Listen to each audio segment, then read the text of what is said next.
vraiment heureux d'être avec vous. Je vous ai promis de parler aujourd'hui d'un sujet que j'adore. Vous avez visité pour beaucoup de gens ici présents à Saint-Pétersbourg. Ceux qui n'ont pas visité doivent le faire absolument. Et madame me fait un énorme plaisir parce qu'elle vient avec un petit chien et j'adore les chiens et les chats. Et je tiens à saluer madame et son chien. C'est pas par hasard que Tchekhov a écrit, le grand Tchekhov. Vous savez, il a écrit un livre que j'adore, vous voyez, Saint-Pétersbourg, il fait même évoluer les mœurs. Et je dois vous dire que Saint-Pétersbourg, c'est une ville qui ne devait pas exister. Ça a créé une légende extraordinaire pour une simple raison qu'il y avait des gens hors commun, il y a 300 ans, qui ont habité cette ville, qui ont fait bouger cette ville. Le premier de ces hommes, de ces femmes, c'est évidemment le plus grand tsar des Russes. Il s'appelait Pierre le Grand, vous vous souvenez, un géant, un homme bizarre. J'ai failli dire extraterrestre. Oui, bien sûr, parce qu'il brusquait les choses, il prenait avec lui les grands aristocrates ou les hommes du peuple qui brusquaient les choses. Et il a décidé. Donc, c'était l'idée de la création de Saint-Pétersbourg il y a un peu plus de 300 ans. C'est une idée aussi qui est inculquée à Pierre le Grand par ses contacts quand il était un petit garçon. À la fin du XVIIe siècle, à Moscou, il y avait un faubourg qui s'appelait le faubourg allemand. Mes compatriotes le savent, en réalité c'était le faubourg des étrangers, Nemetske Sloboda en russe. Et bref, ce monsieur, il voulait, le tsar, le futur tsar de la Russie, il aimait visiter ce quartier. Ce n'était pas un quartier comme les autres, parce qu'il était habité par les gens qui ont eu souvent des problèmes dans leur propre pays. Pierre le Grand les appelait les pirates. Il aimait parler avec eux, et il lui a appris beaucoup de choses, appris le goût du voyage, le goût de vraiment d'aller plus loin. Il disait le voyage forme la jeunesse. Et puis ils ont pris le français. Mais le français très bizarre. Déjà, tous les Russes, vous avez vu avec mon accent, ils parlent avec accent, mais lui est encore pire. Il parlait avec, je salue particulièrement le grand Manitou de la Fédération des salons, le Salon de France, de littérature de France, et néanmoins mon ami Michel Ruffin, qui est venu nous écouter aussi. Et je vous signale, Pierre le Grand, il a appris le français bizarre, je disais, argot. Plus tard, quand il est venu, en 1717, déjà au XVIIIe siècle, en France, il a commencé à parler avec son accent à Versailles, et les gens étaient suffoqués. C'était l'argot de la pègre, des bandits. Mais néanmoins, c'était les gens sensés. Ils lui ont donné l'idée de créer un port en Baltique.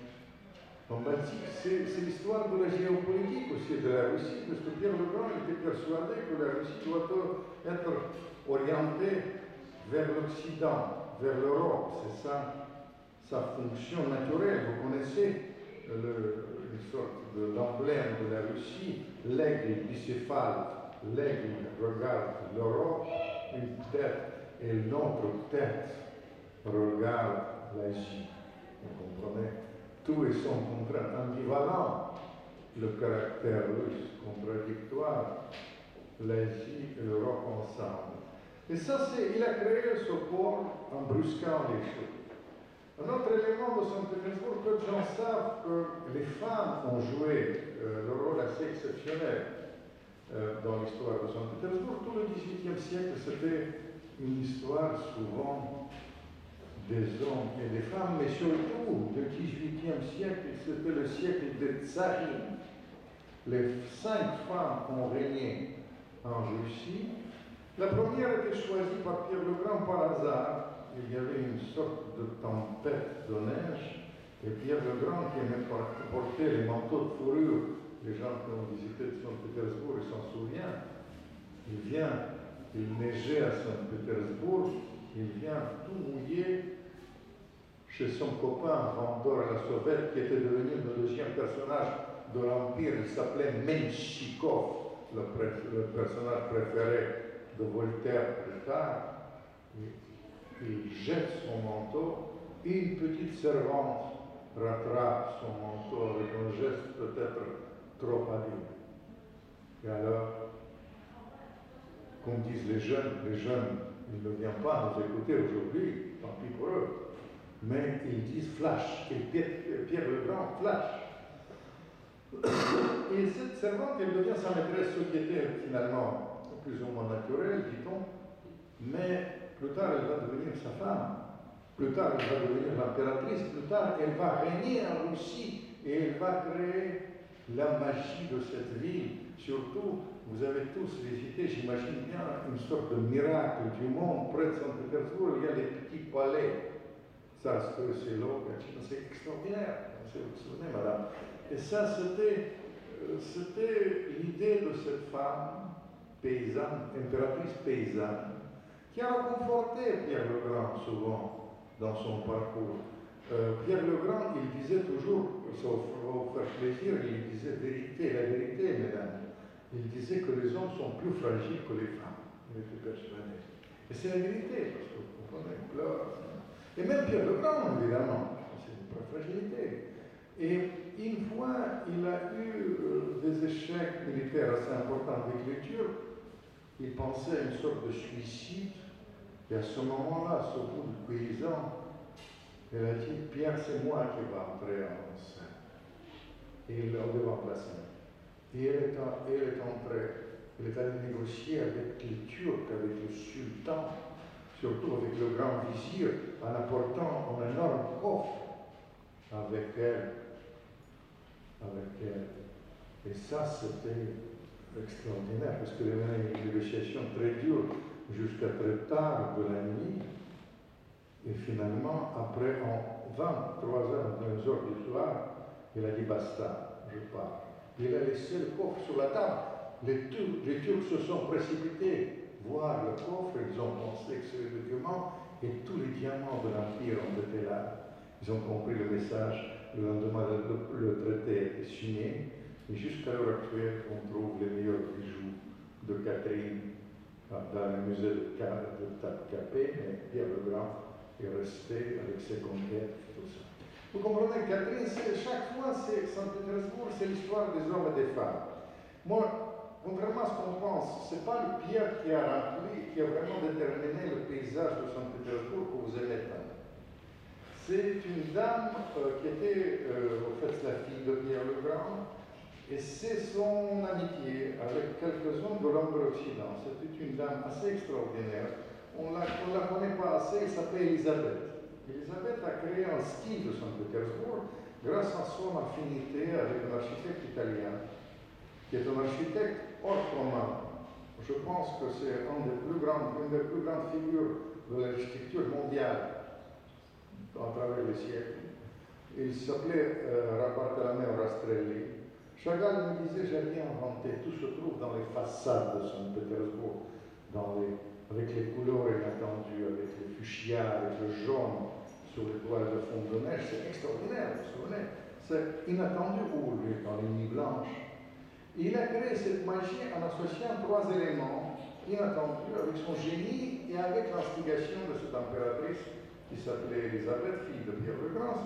Il a régné en fait assez longtemps, dans la deuxième moitié quand même, plutôt du XVIIIe siècle. Ça comptait, et ça c'est extraordinaire. Elisabeth aussi, c'est une histoire de l'alliance intellectuelle, je failli dire franco-russe, du moins l'alliance artistique extraordinaire. Parce qu'il y avait une histoire très peu connue pour le grand public d'un ambassadeur français qui est devenu son favori, failli devenir plutôt son favori, peut-être ça, comme je taquine les choses. Un grand séducteur devant l'Éternel, au XVIIIe siècle, il vient en Russie dans une sorte d'exil. On vous renvoyait par le roi Louis XV parce qu'il a regardé de près les maîtresses des princes, du roi. Et il était renvoyé là-bas. Et vous imaginez, il vient. La Russie, vous connaissez, c'est désespérant au mois de décembre. Toute la littérature russe est liée avec ça. Vous connaissez même la littérature russe, la grande culture russe, elle vient d'un seul fait que les nuits sont longues en Russie. Et pendant la nuit, qu'est-ce qu'il faut faire? Il y a très peu d'occupations. Et parmi les occupations que les Russes adorent, c'est évidemment c'est la littérature. Trompez-vous, il ne faut pas penser à autre chose. Et bref, cet ambassadeur vient. Et ça, c'est une histoire que j'aime beaucoup parce que c'est un déclenchement de cette francophilie qui existe à Saint-Pétersbourg. Extraordinaire en soi, il vient, il voit que dans les mêmes conditions que lui, il y a cette femme, elle a 26 ans, la fille de Pierre le Grand, un peu exilée. Et il commence à l'approcher, une histoire d'amour, une vraie histoire d'amour. Mais comme c'était un bon ambassadeur, il profite de ça pour organiser une sorte de coup d'État, un peu dans le style de Trois Mousquetaires, distribution de vin, magnétiseurs. Et il place sa copine au trône de la Russie, c'est Elisabeth, la fille de Pierre le Grand. Il a eu 30 ans, l'ambassadeur. Extraordinaire, histoire. Il place, il lui donne de l'argent, il est presque favori, il écrit les lettres de l'Alliance, et lui, il fait des bêtises. Il décrit ses exploits à son roi. Et dans ces dépêches qui ont été, en fait, il a oublié que les Russes, ils ont le don de mathématiques, ils ont déchiffré les dépêches. Il disait, l'impératrice est à mon goût, mais elle a les hanches d'une cuisinière polonaise. Et je vous suscite, c'était regardé dans les secrets. Vous savez, j'adore les Polonais, et surtout les Polonaises, ça n'a rien, que les gens comprennent, bien, mais il a écrit ça. Et peut-être la cuisinière. Et bref, elle s'est déchiffrée. Et il était déclaré personne non grata. Et il y a eu des complications, toute une histoire autour de ça. Il a terminé très mal, parce qu'il a recommencé avec la loi de Sardaigne, etc. Mais ils ont créé la magie, parce qu'Elisabeth, elle a lancé plein de choses. L'architecture, francophilie.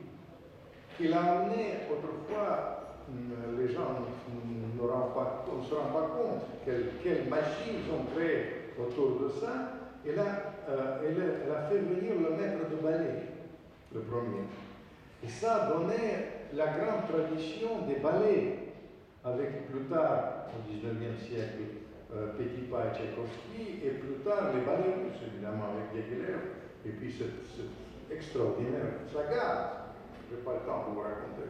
Tout ça, c'est extraordinaire, ça. Bon, évidemment, ça, et évidemment, Catherine, que j'aime beaucoup. Catherine, qui est une femme, pour moi, vous savez, Catherine, c'est une femme qui est beaucoup dénigrée, mal compris, en réalité. Parce que Catherine, on aime les détails croustillants de son, soi-disant, elle était mangeuse d'hommes, etc. C'est ridicule, hein, quand même. Et là, je sais, je taquine parfois les gens, mais elle a eu 11 amants. Complète parce que son mari était de lycée, moins qu'une Française moyenne, parce que Française moyenne, c'est 11,5. Ça, c'est les choses. Figaro Messi, Figaro Madame, statistique. Et les choses sont comme ça. Mais elle, Catherine, vous comprenez, c'était une princesse allemande qui est devenue russe plus que russe, francophile absolue, avec ses copains, évidemment copains intellectuels. Il a dit les amants intellectuels, c'était Voltaire, Diderot, ils ont réuni. Il a eu rencontré l'homme extraordinaire, vraiment à 44 ans, Potiomkin, l'homme d'État et l'homme de goût. Les richesses de l'héritage, c'est bien sûr elle, c'est inoubliable. Il ne faut pas se leurrer, c'est une marque tout à fait essentielle de l'histoire de Saint-Pétersbourg. Et puis finalement, j'ai promis, parce que vous savez, il y aura une table ronde, je voudrais bien que vous continuiez, sinon vous me posez des questions, ce que vous voulez, sur les choses plus récentes, je serai ravi de répondre. Mais l'âge d'or de la culture, c'est l'âge d'or tout court de Saint-Pétersbourg, c'est évidemment le 19e siècle. 19e siècle parce qu'il y avait un phénomène assez... Ils vont faire la table ronde tout à l'heure sur cela, spécialement sur Pouchkine. Mais c'est un phénomène, Pouchkine c'est en soi, Pouchkine c'est un phénomène en soi. Francophile aussi, un poète, un penseur, tous les Russes se considèrent comme le plus grand homme de leur pays. Toutes tendances confondues, c'est un paradoxe, les Russes. Ils sont des gens quand même pas rationnels. La Lénine n'est pas rationnelle. La politique n'est pas rationnelle. Regardez Strauss-Kahn, regardez ça. Vous savez, tout ça, c'est pas rationnel. Et Pouchkine, le phénomène de Pouchkine n'est pas rationnel. Parce que normalement, il y avait un grand tsar russe qui aurait pu d'ailleurs devenir quelqu'un que j'ai, un paradigmatique, vainqueur de Napoléon quand même, qui a eu des rapports avec Napoléon très bizarres, Alexandre, qui devait être un symbole de l'époque. Et c'est Pouchkine qui est symbole de l'époque. Pouchkine, avec en fait, son génie de vivre, l'art de vivre, etc., et tout ça, c'est évidemment ça comptait. Mais c'est l'époque de Dostoïevski, c'est l'époque de Tolstoï, c'est l'époque des complexes, c'est l'époque inoubliable. Inoubliable, Saint-Pétersbourg aurait dû mourir avec au XXe siècle les tragédies énormes. Les tragédies, je voudrais vous citer juste 2 chiffres, puisque je parle trop et vous allez me poser toutes les questions qui vous intéressent, si vous voulez. C'est 25 millions de morts dans la lutte contre les nazis, 1 million presque à Saint-Pétersbourg, avec la blocus, les gens, c'est un symbole de la lutte contre les nazis, 25 millions. Et 25 millions de morts qui ont été tués par le régime totalitaire dans les goulags, dit mon ami Alexandre Yakovlev. 2 chiffres ahurissants. Et Saint-Pétersbourg, c'est un symbole de souffrance. La civilisation aurait dû être tuée. Parce que vous comprenez, on tuait les meilleurs. Et finalement, ça ressurgit d'une manière absolument extraordinaire. Parce que si on visite aujourd'hui Saint-Pétersbourg, on est dans l'évasion totale. Je vous conseille de revenir pendant les nuits blanches, sinon avec la neige immaculée de la Russie, je dirais avec la volupté de neige, et avec les personnages que je vous conseille. Je vais vous prévenir que j'ai beaucoup écrit sur Saint-Pétersbourg, le roman de Saint-Pétersbourg évidemment. Le dernier livre, ça s'appelle le roman de l'espionnage, mais en réalité c'est un livre sur les faces cachées du XXe siècle. Un livre qui est sorti il y a 3 mois, il y a 3 semaines, pardon, et ça marche vraiment beaucoup parce que c'est les personnages de l'ombre, personne ne les connaît, ou très peu de gens les connaissent, qui ont déterminé le siècle. Ça, c'est un livre important pour moi, et puis le futur livre, je vais rentrer avec Saint-Pétersbourg, il y aura 2 films sur Saint-Pétersbourg cette année. Il y a un film avec Depardieu, Les époques, pendant Noël, au prime time, sur Rasputin. Il y aura un autre film sur Rasputin avec Jean Renaud en mois de janvier. Alors je vais revisiter, j'ai des archives absolument exclusives, et ça s'appellera Le roman de Rasputin. Je vous ai raconté, vous êtes